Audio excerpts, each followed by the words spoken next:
Profeta Neemias, capítulo 1, versículo 2, está escrito assim: E veio Anani, um de meus irmãos, ele e alguns de Judá, e perguntei-lhes pelos judeus que escaparam e que restaram do cativeiro e acerca de Jerusalém. E disseram-me: os restantes que não foram levados para o cativeiro, lá na província, estão em grande miséria e desprezo.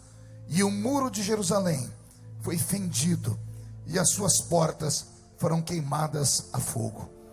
Sucedeu que, ouvindo eu estas palavras, assentei-me e chorei, e lamentei por alguns dias, e estive jejuando e orando perante o Deus dos céus. Capítulo 7 do mesmo livro, ou melhor, capítulo 6 do mesmo livro, vire 2 páginas.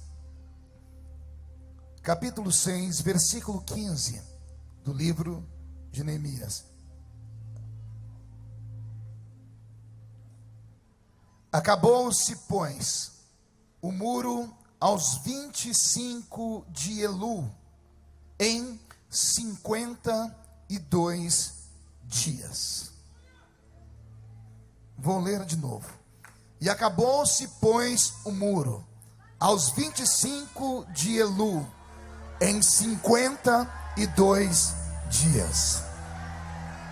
Feche a Bíblia, coloque no banco, na cadeira, e pegue na mão da pessoa mais perfumada do seu lado. Aperte a mão dele ou dela com carinho até eles falarem aleluia. Pentecostal que não faz barulho está com defeito de fabricação, não é? Vamos orar. Pai, nós te exaltamos e te glorificamos, e nós entendemos que dentro de alguns minutos, e esta linda igreja ficará pequena para o tamanho da glória que o Senhor vai mandar do alto dos céus. Os que vieram tristes começaram a saltar de alegria. Os que vieram se arrastando não voltam se arrastando para casa. Hoje voltarão voando nas asas de um novo tempo. E antes que eu comece a ministrar a sua palavra, cerque este santuário com a sua glória. E num raio de 5 quilômetros, onde houver um demônio alojado, eu dou a esses demônios segundos para sumirem daqui, porque se não sumirem, serão queimados pelo poder da sua glória que aqui será derramada. Rasgue os céus sobre este ministério nesta manhã. Mande anjos de fogo descerem aqui. Que esses anjos desçam trazendo brasas de fogo nas mãos. Comece a esparramar estas brasas entre nós. E onde houver um crente cheio do Espírito Santo, pega ele nesta hora, Senhor. Mostra a sua glória neste lugar e fala conosco. Fala profundamente. É o que eu te peço agora e sempre. E toda a igreja diz amém. Os que podem, tomem o seu assento aplaudindo a Jesus, porque Ele é bom, porque Ele é maravilhoso. Quem está feliz nesta tarde já? Então olhe para a pessoa mais bonita do seu lado e diga para ela: é hoje. E dê um grito daquele tamanho para acordar São Paulo todo. Eu vou me atrever nesta tarde a pregar em um dos livros mais difíceis de serem pregados de toda a Bíblia Sagrada. É um desafio para mim, porque o livro de Neemias, a quem eu chamo de profeta, muitos podem não concordar, podem dizer que ele não era profeta, mas apenas um instrumento para o cumprimento da profecia. Mas o profeta não é aquele apenas que fala sobre o futuro, porque a profecia bíblica, ela não apenas revela, ela também conforta e ela ensina. E o próprio nome dele já fala o que ele é: confortado por, ou confortado através de alguém. Esse é o significado da palavra Neemias, o nome dele dado pelo Senhor em hebraico. Um homem que foi confortado por Deus. Ao lermos a história de Neemias, a gente pelo menos se emociona, porque encontramos um judeu escravizado. E pelo que eu li da história dele, eu não queria estar na pele dele, apóstolo Agenor, porque nós conhecemos Neemias como o copeiro do rei. Só que quando estudamos a história, vamos ver que ele tinha contato não apenas com o rei, mas também com a rainha. E a palavra no hebraico dada a copeiro também pode ser traduzida sonoricamente por eunuco. E o eunuco era um escravo arrastado para dentro do palácio a contragosto, e ele era castrado, ou tinha a sua bolsa escrotal destruída, amassada. Por isso ficava perto do rei, por isso tinha intimidades com a rainha, intimidades assim, de poder entrar no quarto dela e servir a ela o café da manhã, para que não houvesse nenhum tipo de constrangimento. Esses homens eram castrados, e pelo que eu entendo de Neemias, ele era um desses homens. Então ele ocupava um cargo duplo. Não era apenas o copeiro do rei. O que era o copeiro? Era aquele que antes do rei tocar em bebida e comida, ele provava a comida, ele provava a bebida, porque os reis sofriam muita retaliação, e não era difícil encontrar traidores no meio do palácio que quisessem envenenar o rei, principalmente se fosse da família. E então o rei tinha um homem particular que caminhava com ele, trabalhava ao seu lado, como alguém que lhe era íntimo, e ele então provava a bebida e a comida do rei. O rei esperava um tempo para ver se o olho da pessoa ia virar, se ele ia ter algum tipo de reação no estômago, se ele ia vomitar, e depois então o rei tocava na comida e na bebida. Como eu disse a vocês, como ele também mantém contatos com a rainha, então ele, além de copeiro, era também um eunuco, então era um homem de extrema confiança do rei. Não era apenas um homem de extrema confiança por estar tão próximo e fazer parte como um escudo para que o rei não morresse. Como ele cuidava do maior bem que o rei tinha, que era o amor pela sua esposa, ele se torna alguém muito íntimo do ciclo real. E é por isso que no dia em que ele chega para servir o rei olha para ele e encontra sempre o Neemias sorrindo, alguém sempre que tem um conselho para dar, que tem uma história para contar. Neste dia em especial, Neemias entra na presença do rei e o seu semblante está fechado. Não há alegria, seu rosto está sisudo, seus olhos estão caídos, possivelmente marejando em lágrimas. O rei é tocado por aquilo. A rainha, que também estava por ali, deve ter tocado no marido e dito, porque mulher geralmente é mais sensível, deve ter vindo da rainha o conselho: meu rei, pergunte o que ele tem, porque ele está com o semblante tão caído. E então Neemias abriu o coração para o rei, dizendo: não tem felicidade. Não tem felicidade, porque o maior bem que um homem pode ter é a sua família. O maior bem que um homem pode ter é a sua cidade, a sua casa, é aquilo que ele mais possui de honra, porque o lar para o homem é o seu reino. Você pode nem acreditar no que eu estou dizendo, mas lá na sua casa o senhor é rei, a senhora é rainha. Vocês são rei e rainha de um pequeno reino. E lá dentro você tem a sua vida, a sua história. Ninguém entra lá dentro, ninguém pode entrar lá dentro, porque lá é o seu pequeno reino. Você pode não ter tudo o que você quer, mas com certeza Deus tem provido para você tudo o que você precisa. Você pode não morar no alto de um arranha-céu, mas mesmo lá na casinha feita de barro, coberta de sapé, quando você dorme bem, porque o anjo do Senhor acampa ao seu redor e te protege do mal lá naquele ambiente também. É Neemias que começa a contar uma história para o rei, dizendo: eu estava passeando pelo palácio e encontrei um dos meus irmãos, irmão de sangue, não era irmão de fé, não era irmão de etnia, era irmão de sangue, Hanani, é irmão de Neemias. E Neemias percebe que Hanani também está triste, e Neemias diz ao rei: eu perguntei ao meu irmão o que ele tinha, e o meu irmão começou a me dizer assim: estou vindo de Jerusalém, a cidade sagrada, a cidade luz, a cidade de Deus, santuário das moradas do Altíssimo, a habitação da paz. É isso que significa a palavra Jerusalém, a habitação da paz. E eu imagino Neemias dizendo: ora, você foi pelo menos visitar a cidade que foi destruída e que agora foi devolvida para nós. Era para você chegar feliz, porque nós recebemos de volta o que era nosso. E você está triste, Hanani, por quê? E ele começa a dizer: porque muitos que voltaram para lá não têm nem o que comer. A terra foi devolvida, mas foi devolvida destruída. Não há alegria em Jerusalém, não há um cântico em Sião. O templo que está sendo reconstruído, não conte para ninguém, Neemias, não é mais o mesmo. Não tem mais a beleza do templo de Salomão. não tem ouro, não tem prata, não tem pedras preciosas, não foi ele betumado com ouro derretido. É uma casa muito simples. A muralha que cercava a cidade, com as suas 12 portas proféticas, já não existem mais.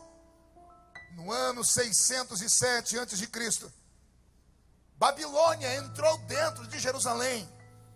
E um dos reis que entrou ali dentro, como rei Jeoaquim, ateou fogo na cidade, queimou os portões sagrados. Não ficando feliz apenas em queimar os portões, ele fez com que homens com seus cavalos amarrassem cordas nas pedras do muro da cidade e derrubassem a muralha inteira da cidade. Não ficando feliz apenas em destruir o muro que cercava a cidade, ele foi na casa de Deus, roubou os utensílios sagrados, queimou o santuário. Todo o ouro que tinha foi arrancado. E não era 1 quilo, nem 10 quilos, eram toneladas de ouro que Salomão colocou dentro daquela casa. A glória de Israel havia sido roubada. E Anani está contando para Neemias: eu andei pela cidade. Alguns são ricos, mas os ricos estão oprimindo os pobres. Vai vendo se alguma coisa disso faz sentido para você. Os ricos estão roubando os pobres. Tudo que a gente constrói de dia, antes de chegar à tarde já perdemos, porque não tem muralha cercando a cidade. Entram os homens de outros povos e nos roubam. O pouco que temos é arrancado. Não há crianças correndo pelas ruas, não há casamentos sendo feitos, não há alegria, não há mais louvores, não há mais aplausos. Os sacerdotes têm medo de entrarem no santuário, porque o santuário é muito pequeno, não tem mais beleza. A cidade não é mais a mesma. E Neemias guardou aquilo no coração. E ele começou a lembrar da velha Jerusalém, das histórias que ele ouviu de Jerusalém, das histórias que ele ouviu, porque ele nasce no cativeiro, mas o pai dele veio de Jerusalém, e o pai contou para ele a história. Há uma cidade linda onde Deus fala e habita. Há uma promessa de que um dia vamos voltar para ela, e que a glória da segunda casa será maior do que a glória da primeira casa. Neemias ouviu, cresceu ouvindo esse tipo de profecia, e agora que ele está diante de uma testemunha de que Jerusalém não vai bem, ele está junto com o rei, e o rei insiste em perguntar o que aconteceu, Neemias. Ele começa a contar a história que eu estou contando para vocês. A história tocou o coração do rei. E o rei disse: o que é que você quer? Qual o seu sonho, Neemias? Ele disse: ó rei, o meu sonho era voltar para a minha terra, reconstruir a minha cidade, levantar as muralhas de novo, para ver lá naquelas muralhas as 34 colunas onde ficavam os atalaias com as suas buzinas para tocarem, para que o meu povo pudesse, cada um deles, a um dia entrar por uma porta, tendo elas 12 portas espirituais, um deles entrar por essas portas para receber a sua bênção. Eu quero ver as crianças cantarem de novo, eu quero ver os levitas adorarem de novo, eu quero ver as pessoas sacrificarem de novo, eu quero ver Jerusalém voltar a glorificar, eu quero ver Jerusalém brilhar. E acontece um milagre, pergunte qual? O rei dispensa o empregado, não manda ele embora. Ele diz: você vai deixar de ser meu copeiro, vai deixar de ser meu eunuco, eu vou lhe dar condições. No meio do caminho você vai passar pela minha floresta, nessa floresta você vai levar o meu documento, o homem da floresta vai permitir que você pegue quanta madeira for preciso, e você vai ter empregados, e vai ter dinheiro, e você vai voltar para Jerusalém. Meu rei, mas não é um trabalho de um dia, não interessa quantos dias, você vai restaurar a sua casa. Alguém crê em profecia? Comece a receber, não interessa quantos dias. Hoje, ao sair daqui, você vai restaurar a sua casa. Vai haver um reboliço lá na rua onde você mora. Vai haver um reboliço na sua igreja, vai haver um reboliço no seu trabalho. De hoje até segunda-feira, a tampa da chaleira vai voar na sua casa. estou com a minha barba arrepiada. Deus está falando conosco, e está falando com você em casa também. O Senhor está dizendo que Ele vai usar alguém, e esse alguém vai lhe dar condições, e você vai voltar para o seu reino, e o reino que estava caído vai ficar de pé, o que estava destruído será reconstruído, e a glória da segunda casa será maior que a da primeira.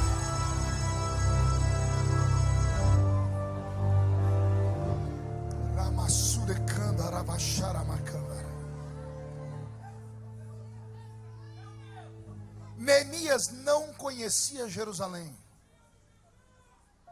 só tinha ouvido falar, porque o cativeiro babilônico durou 70 anos, e ele não tem tantos anos assim.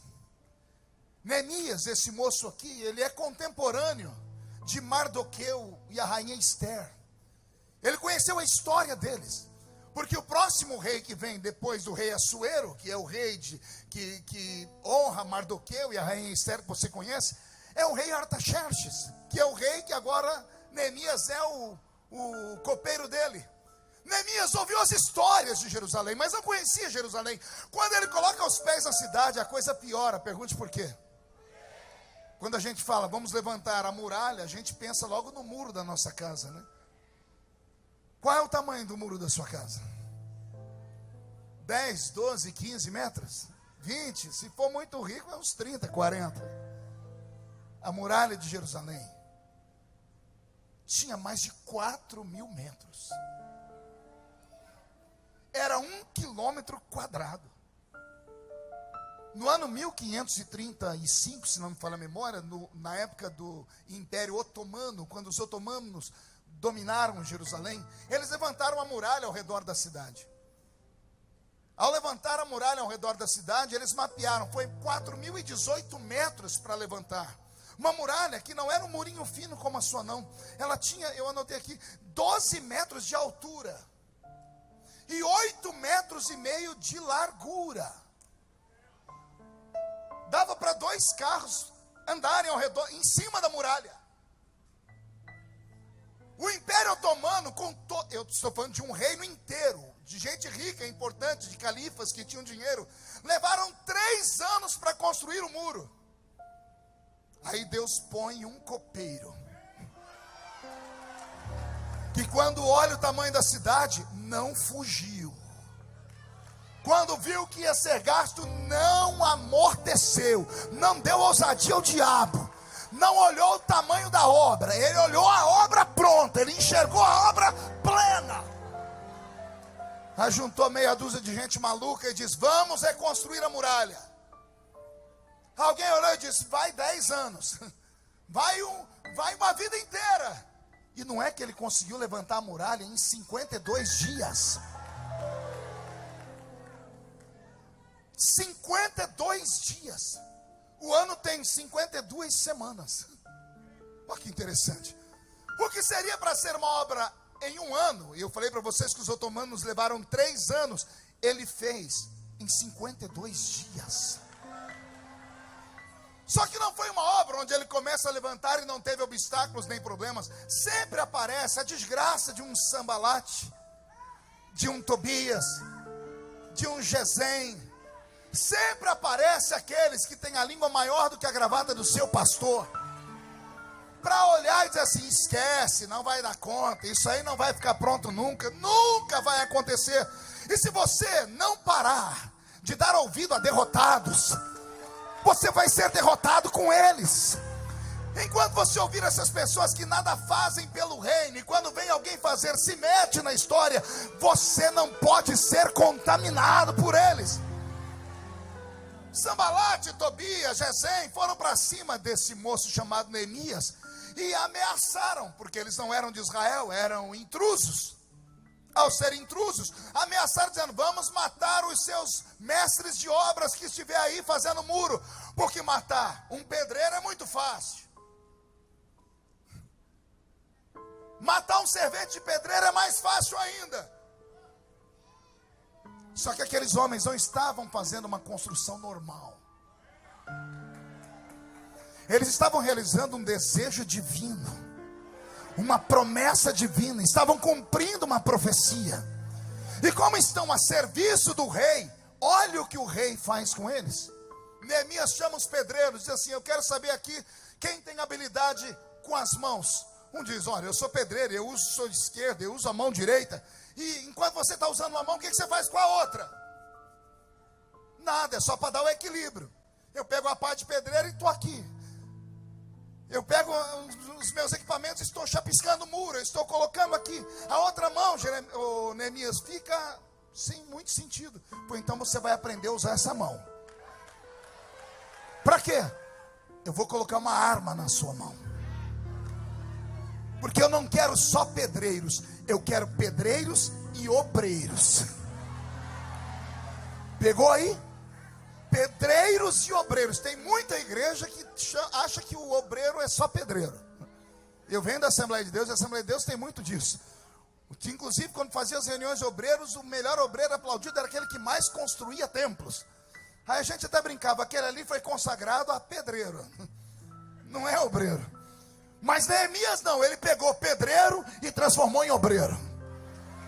Botou uma espada na mão deles. Aí Sambalate, Tobias e os Manés, quando vieram de longe para pegar os pedreiros, de longe enxergaram um com a mão aqui passando aquele negócio, chapiscando o muro, a pá, rebocando o muro, e na outra mão uma espada que brilhava.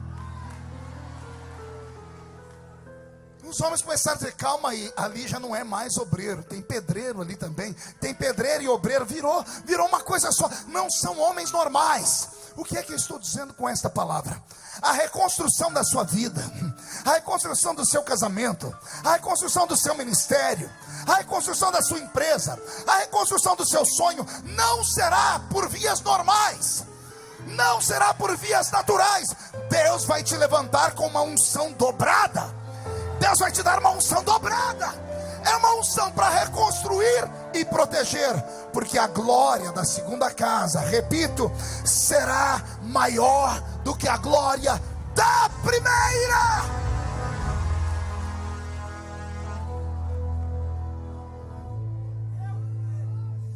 O milagre aconteceu. 52 dias. Nem eles acreditaram no que estavam vendo. Os inimigos ficaram perplexos, porque ameaçaram, chantagearam e não virou nada. Aqueles homens estavam empenhados em trazer de volta a proteção sobre as suas famílias. Não pararam para ouvir derrotados, não pararam para ouvir ameaças, não pararam para ouvir pessoas que só sabem viver de expressar tristeza nos outros. Eu tenho certeza que eles não tinham tempo na hora do almoço para sentar perto de pessoas que usam o seu tempo para destruir o outro. Não tem nada pior do que você chegar no culto e sentar do lado de uma pessoa que está derrotada por natureza. Eu costumo dizer, eu sou pentecostal até o tutano dos ossos. A minha maior angústia era quando eu chegava em alguma igreja, em algum culto, empolgado. Sentava, porque eu sabia que a minha vitória ia chegar. Sentava do lado de um crente e eu me abria e dizia assim: a paz do Senhor. E a criatura respondia assim: Inhô. Que desgraça. Você pergunta a pessoa: sua mãe está bem? A pessoa diz: nem meu pai. Eu fico imaginando o que essa criatura tem. Ah, pastor, o senhor não sabe dos problemas que eu tenho. A minha cidade está destruída, eu não tenho muros. Ei, e ficar desse jeito ajuda? Alimentar demônios ajuda? Não, nunca ouviu isso? Então aprenda. Cara feia alimenta demônios. Assim como palavras depressivas alimentam demônios. E se não alimentam demônios, pelo menos joga você para baixo. É só você olhar do seu lado agora. Olha a cara da criatura que está do seu lado. Parece que foi batizada num pote de vinagre. Fica o culto inteiro com essa cara feia, parecendo que comeu jiló sem sal. Ah, pastor, eu estou com um problema. Pior do que você, tem gente lá no hospital agora.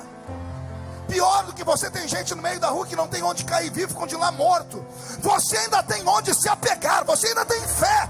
Você ainda tem Deus. Seu nome está escrito no livro da vida. Eu tenho pena quando alguém vem para a igreja e senta perto dessas geladeiras ambulantes. Ah, segura aí. Se você fica mais 5 minutos perto dessa criatura, é perigoso você pegar um resfriado, de tão gelada que ela é. Em contrapartida, se você sentou perto de um Neemias, se você sentou perto de um canela de fogo, e não conta para ninguém, característica dos canelas de fogo, geralmente só tem 2 dentes na boca, é o zagueiro e o atacante. A maioria é analfa de pai e beta de mãe, mas quando entra no mistério, bate o pé no chão, sai da frente, Satanás! Eu quero saber quem quer vitória nesta tarde aqui. Então levante a mão direita para cima, diga para o seu irmão, essa aqui é a mão do pedreiro. Agarre o ombro do outro que está do seu lado, por gentileza. Agarrou? Pegue a outra mão e põe no peito da pessoa, diga, essa aqui é a mão do obreiro. Chacoalhe a pessoa até ela ficar irritada, tira ela do lugar e diga, Deus te trouxe aqui para isso. Sacode a pessoa, sacode. Diga, foi para isso que Deus te trouxe, para sacudir a sua história, para sacudir o seu casamento, para sacudir o seu ministério, para sacudir a sua vida, para sacudir a sua crença. Se você tem uma vocação, tire o pé do chão para adorar.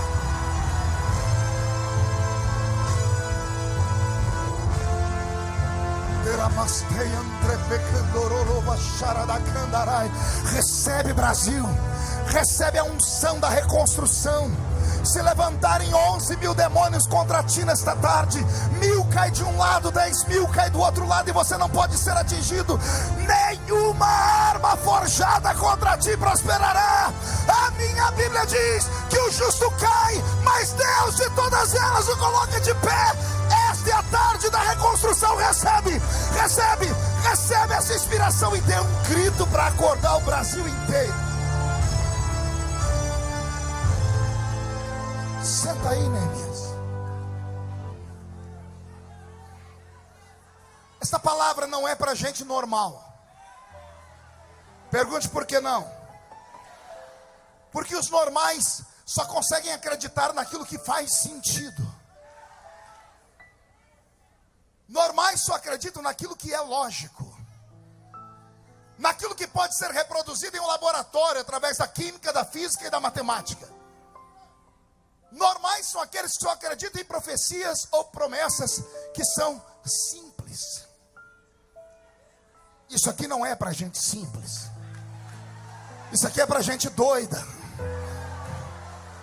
É para gente maluca. Por quê, pastor? Porque todo maluco é atrevido. Esses malucos vão chegar em casa, vão se atracar a esta promessa, vão ver o lugar onde tinha muro, não tem mais nem tijolo, mas vão enxergar uma muralha e vão começar a trabalhar. Anote o que eu estou dizendo. Vai haver um reboliço na sua família, na sua casa, na sua história, e ninguém tem nada a ver com isso.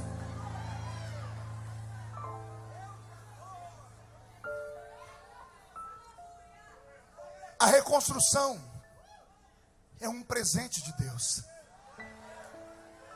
Porque a reconstrução vem após um tsunami, uma guerra, uma tempestade, um terremoto. Ah, pastor, mas está tudo destruído. Ei, você sobreviveu. Você vai ter história para contar. Vai acontecer com você o que tem acontecido comigo. Pergunte o quê? Dia desse, Agenor, eu estou lá em Brasília, passei por uma comissão, tem as salas das comissões, e tinha um grupo de parlamentares dentro da comissão, e quando eu me vi, ele disse, pastor, o senhor pode vir aqui? Fui e falei, pois não. Pastor, o senhor pode fazer uma reza braba para nós aqui? Todo mundo com medo da Lava Jato. Falei, vamos fazer uma reza braba, vamos lá. E alguém falou, como é que é a reza brava, pastor? Foi, pega na minha mão aqui.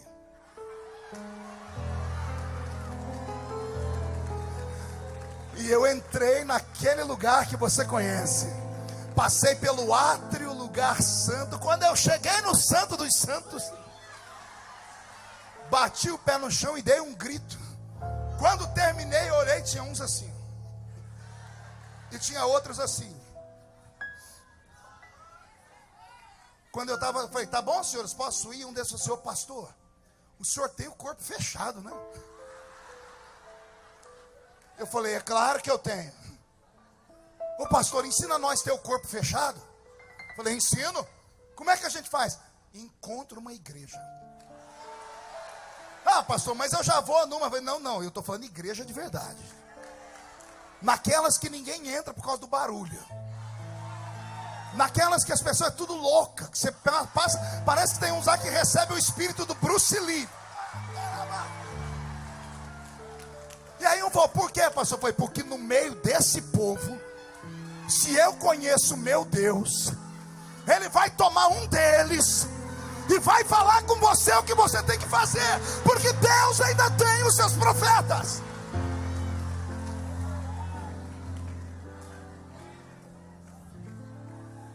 Quando eu falei, posso ir, senhores? Ele disse, senhor pastor, o senhor pode só dar mais um conselho para nós? Eu falei, qual? Como é que faz para a gente ter o corpo fechado assim, igual o senhor tem, igualzinho? E eu falei, eu tenho o corpo fechado por quê? Ah, pastor, nada pega no senhor. Tudo que era para pegar no senhor, para te destruir, te deixa mais famoso.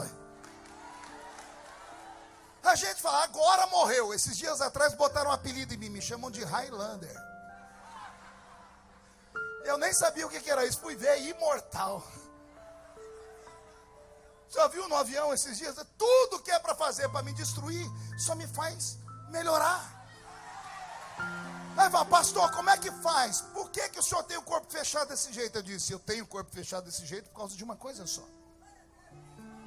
Todo mundo esticou a cabeça, o que, pastor? Vai contar o segredo? Eu disse, vou. Eu disse, porque eu tenho uma promessa. Ai, para onde eu estou indo?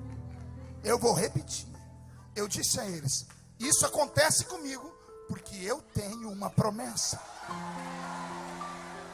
Só que não é promessa feita por homens, porque o homem fala sentado e não sustenta de pé. O homem promete quando está emocionado, depois desiste de tudo. Você já aconteceu isso com você no seu trabalho? Seu patrão diz, vou aumentar seu salário. Daqui a pouco, o patrão, e o salário? Não deu certo. A pessoa, não faz desafio aqui. Não, eu vou entrar, semana que vem eu trago. Semana que vem não trouxe nada.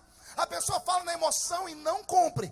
Agora a promessa que eu tenho não vem da horizontal, vem da vertical. E esse que prometeu deixou na palavra dele escrito assim, não sou homem para mentir, nem filho do homem para me arrepender das coisas que falo. Quando o filho dele passou por este mundo, ele sancionou essa lei dizendo, passa o céu, passa a terra, mas as minhas palavras não podem passar jamais. Deixa eu fazer uma pergunta, quem aqui tem uma promessa desse tamanho? Então murcha a barriga, estufa o peito e bate no peito até fazer barulho. Levanta esse queixo, bate no peito e diga para a pessoa do seu lado, a minha muralha vai ser reconstruída. A minha cidade, meu casamento, meu ministério, minha família, minha saúde vai ser reconstruída, porque eu tenho uma promessa de Deus. Só quem tem promessa não grita não, dá um berro de glória a Deus para todo mundo ouvir.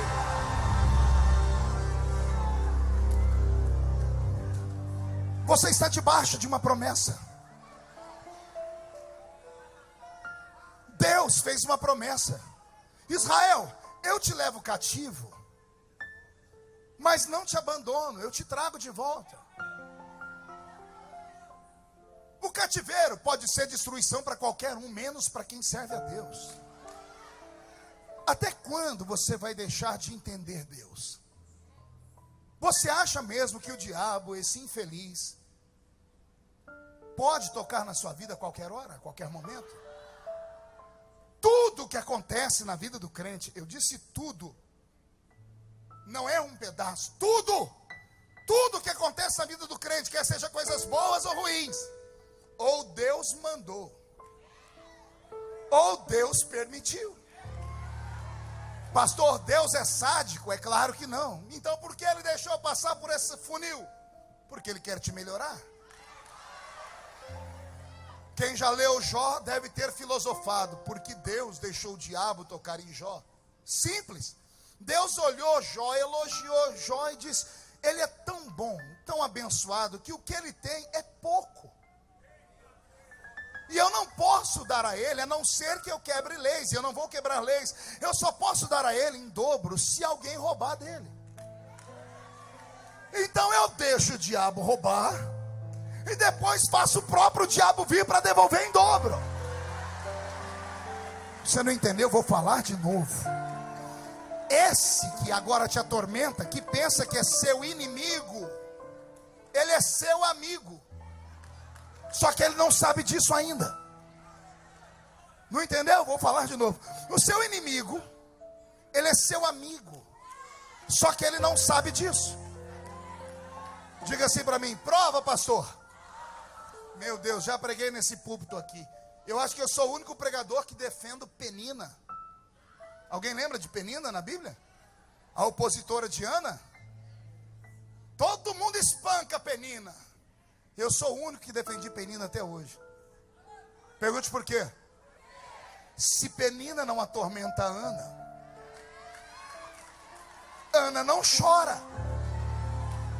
Se Ana não chora, Ana não geme. Se Ana não geme, o sacerdote gordo e cego, lá da Bíblia,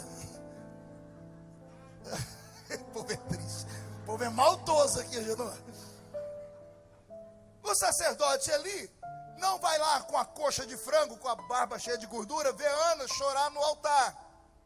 E ele vai dizer assim para ela: ô, isso é hora de estar bêbada, é? Ana podia ter corrido, eu não volto mais nessa igreja nunca mais. Dei meu dízimo à toa, porque ela tinha acabado de dizimar. Mas ela olha para o sacerdote e diz o que para ele? A tua serva não está bêbada, está chorando. Eli ficou com tanta vergonha que ele abriu os olhos e disse: está chorando por quê? Porque eu não tenho filhos. Ele limpa a boca, tira a gordura e diz: assim diz o Senhor, dentro de um tempo você vai entrar por esta porta trazendo o seu filho. Aí nasceu Samuel. Aí nasceu quem? Então a matemática é essa: sem Penina não tem choro de Ana. Sem choro de Ana não tem gemido. Sem gemido não tem problema provocado pelo sacerdote. Se o sacerdote não comete pecado, ele não se arrepende. Se ele não se arrepende, ele não profetiza. Se ele não profetiza, Samuel não nasce. Eu passei a vida inteira vendo todo mundo gritando: maldito Golias, desgraçado, infeliz. Ai, Jesus, quando você chegar no céu, pergunta para Davi: Davi, o que você achava de Golias? Para todo mundo ele vai dizer assim: era um miserável. Mas num cantinho ele vai dizer assim: ai, se não fosse Golias. Não entendeu? Sem Golias, Davi não aparece como um gigante de Deus na terra. Você está entendendo onde eu quero chegar? Sambalate, Tobias, Gesem, sua sogra, sua cunhada, seu vizinho, seu patrão, seu amigo, com todo respeito, seu pastor, são meros instrumentos para te provocar. Vou falar de novo. Deus está te provocando. Vou falar de novo. Deus está te provocando para ver até onde você vai. Deus não quer ver você sentado, de braço cruzado, com esse peitinho murcho parecendo que tomou uma pedrada, olhando, passando o culto inteiro filosofando em lágrimas, dizendo to be or not to be, that's the question. Não! Deus quer te ver revoltado. Deus quer te ver segurar essa cadeira por baixo. É hoje que eu saio daqui e agarro o diabo pelo chifre e esfrego o focinho dele no chão e mostro para ele que eu não nasci para ser humilhado, eu nasci para ser exaltado e abençoado. Jerusalém será reconstruída 52 dias. Ai meu Deus, falei, me arrepiou tudo. Repito, 52 dias. Se alguém crê em profecia, anote aí: 52 dias e os seus inimigos vão se curvar. 52 dias e a sua família vai ficar de boca aberta. 52 dias e a promessa vai se cumprir. Quem crê nisso reage. Reage, reage, reage.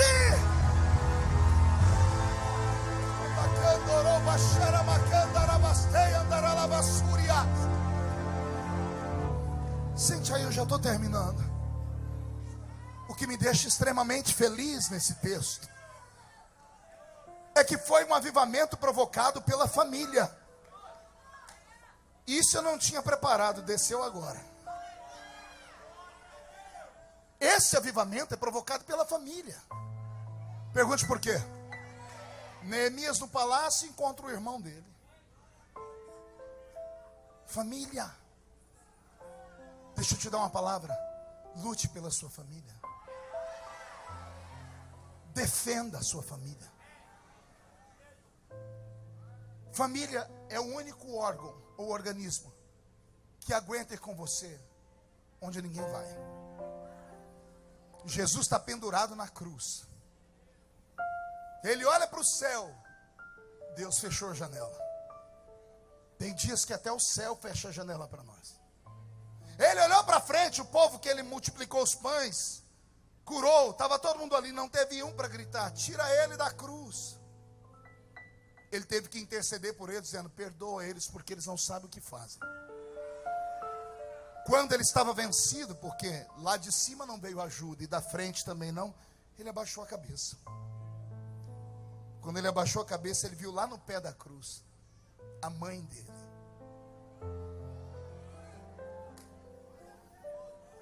Aleluia.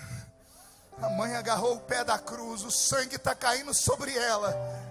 E ela está dizendo, você não está sozinho, filho, eu estou aqui. Eu estou aqui do seu lado, fico com você até o último minuto. Valorize a sua família. Que Deus nesta tarde levante uma muralha de fogo ao redor da sua casa. Que o Senhor levante uma muralha de fogo e restaure os elos que estão separados. Família não é perfeita, mas é sua família. Ore pelos seus amigos, mas ore pela sua família. Ame os seus amigos, mas ame a sua família. A muralha foi restaurada. Estamos dentro de Jerusalém. Está tudo belo, sim ou não? O trabalho de Neemias é como se acabasse por aqui. Ele é elevado à estatura de governador. E ele volta para a Pérsia. E depois ele recebe uma outra visita. 12 ou 13 anos depois, alguém diz para ele, Jerusalém está precisando de outro renovo. E ele pergunta, o que foi? Destruir a muralha de novo? E alguém disse, sim, mas não é aquela de pedra. A muralha da fé. Neemias entrou em Jerusalém e viu o povo em pecado. Pergunte por quê? Porque eles reclamavam do templo. O templo construído não era o que eles queriam. Eles queriam um templo como o de Salomão. E o templo que tem agora é muito pequeno. Não tem beleza, não tem ouro. E alguns se recusaram a congregar lá dentro. É nesse período que Deus levanta o profeta Ageu. E ele vai dar um grito no ouvido de Israel: a glória da segunda casa será maior do que a glória da primeira. Você pergunta isso para os judeus, eles não entendem. Pergunte por quê. Nunca mais aquele templo teve ouro e prata daquele jeito, do templo de Salomão. Humanamente falando, isso foi uma mentira. Mas o profeta não fala pela terra, ele fala pelo céu.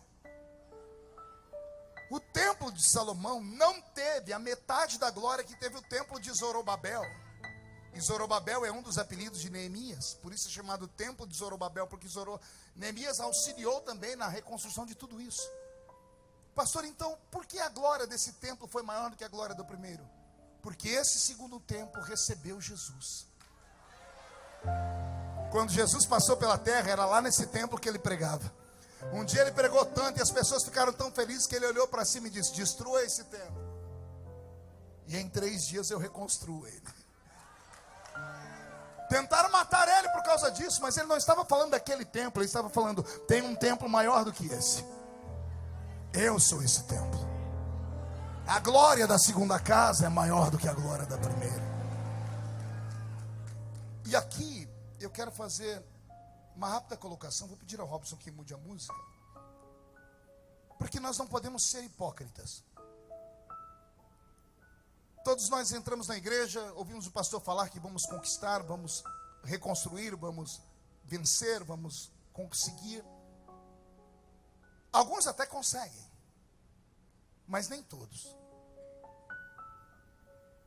Eu queria que você perguntasse para alguém que teve o casamento dissolvido uma vez, por causa de uma traição, e que reconstruiu o casamento.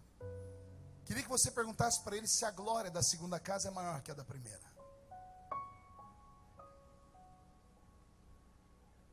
A igreja fica feliz, ó, fulano de tal reatou o casamento, que coisa bela. Na frente da igreja é muito lindo. Agora o problema é quando eles entram dentro de casa.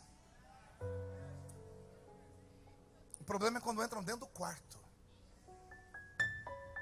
Quando os filhos não estão vendo, quando os amigos não estão vendo, o pastor não está vendo. E quando os dois têm que dividir a mesma cama. Aí o marido olha para a mulher e lembra que outro homem tocou nela. E a mulher olha para o marido e lembra que uma outra mulher tocou nele. E só Deus sabe a dificuldade que é. Leva-se tempo para reconstruir. Ah, pastor, mas e o perdão? Bela pergunta. Faço até uma pergunta filosófica para a igreja. Homem perdoa?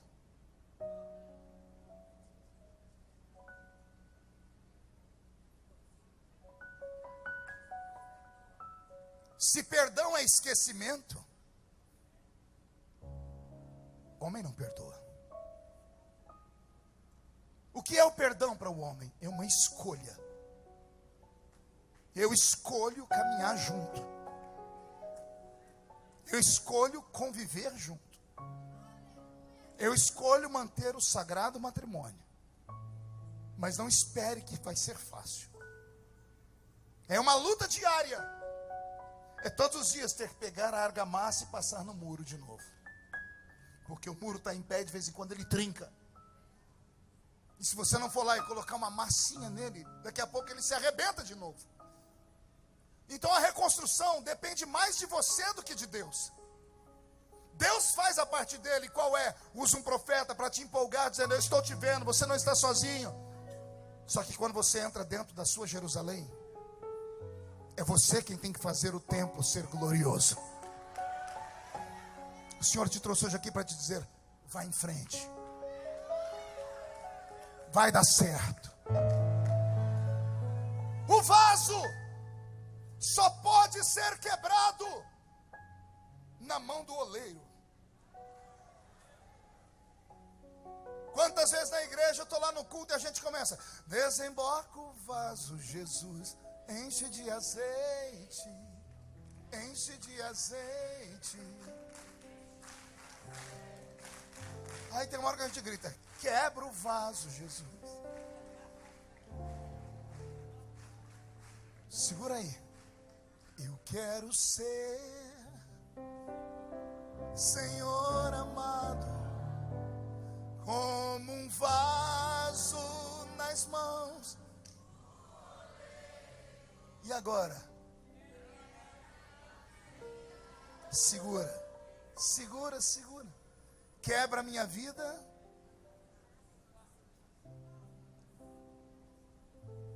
O vaso só pode ser quebrado quando ele está sendo confeccionado na mão do oleiro. Pergunte por quê? Se quebrar, o oleiro pega água, amassa, tritura, faz pó e refaz o vaso. Aí o oleiro constrói o vaso de novo. Depois que o vaso está pronto e é vendido, depois que ele vai para sua casa e a criança deixa cair, quebra, só tem dois destinos: ou você joga no lixo, ou você pega um Durepox, uma Super Bonder. Aí acontece um fenômeno, pergunte qual? De longe está perfeito. Sim ou não? Mas quando você chega perto, já foi quebrado esse negócio. Pergunte: o que é isso, pastor? É o seu casamento. De longe todo mundo diz: ó, estão juntos de novo. Da família de novo. Mas só quem está muito perto sabe que está trincado ainda. Então é uma escolha. Permanecer é uma escolha. Estou falando isso por quê? Porque o diabo vive soprando no seu ouvido: não, se Deus tivesse dado, o sentimento tinha sumido. Se fosse de Deus, não espere que Deus faça coisas que você precisa fazer. E eu não sei porque que eu estou insistindo nesse assunto. Agora é difícil dar glória a Deus. Quando a espada de Damocles está sobre a nossa cabeça, quando Deus está olhando para nós, diz assim: agora não é emoção, é razão. Agora é hora de meditar. Porque essa festa vai acabar em alguns minutos. E a vida real começa quando você atravessa a parede da igreja, a porta, e vai para casa. Quando você entra dentro do coletivo, dentro do metrô, dentro do carro, na bicicleta, a verdade aparece quando você entra dentro da sua casa. E é lá que o diabo vai te tocar. O diabo não é trouxa de te afrontar aqui. Aqui ele só afronta o pastor da igreja. Aí o pastor é louco, agarra ele pelo colarinho e leva ele lá fora. Mas esse pastor tem estrutura. Sobe um monte, jejua, prega todos os dias, está preparado. Vai você fazer isso. O verdadeiro demônio vai te encarar amanhã. Vai esperar você amanhã na hora do almoço. Vai esperar você quando você chegar do trabalho ou da escola. E é aí que Deus quer ver se a sua muralha está de pé ou não. Eu profetizo que o diabo vai ter uma surpresa. Porque ele já te conhece. Lá no inferno você tem um apelido, pergunte qual? Cai. No inferno te chamam de galinha da Angola. Pergunte por quê? Tô fraco. O diabo te deixa entrar até ali. Por que você acha que quando eu prego, eu peço para Jesus dar um círculo de 5 quilômetros? O diabo não é trouxa de se manifestar enquanto eu estou pregando. E quando algum deles se manifesta, eu dou risada. Pergunte por quê? Demônio kamikaze. Cansou de viver, quer se suicidar. Não é verdade, Genor? Imagina 7.800 crentes cheios do Espírito Santo. O infeliz resolve se manifestar aqui. Alô, ele é fora da casinha? Não, ele cansou de viver e sabe que só tem um poder na terra capaz de mandar ele para o abismo. É você. Não tenha medo do diabo, mas não subestime ele. Chame a sua família para a oração nessa tarde. Levante com a sua família a muralha. Mas não levante só o muro. Levante o altar. Levante o altar. E quando você levantar o altar, ouça o que Deus vai falar na boca de outro contemporâneo de Neemias e Ageu. Não é por força, nem por violência, mas é pelo meu espírito, diz o Senhor. Zacarias e Neemias profetizam 2 meses de diferença.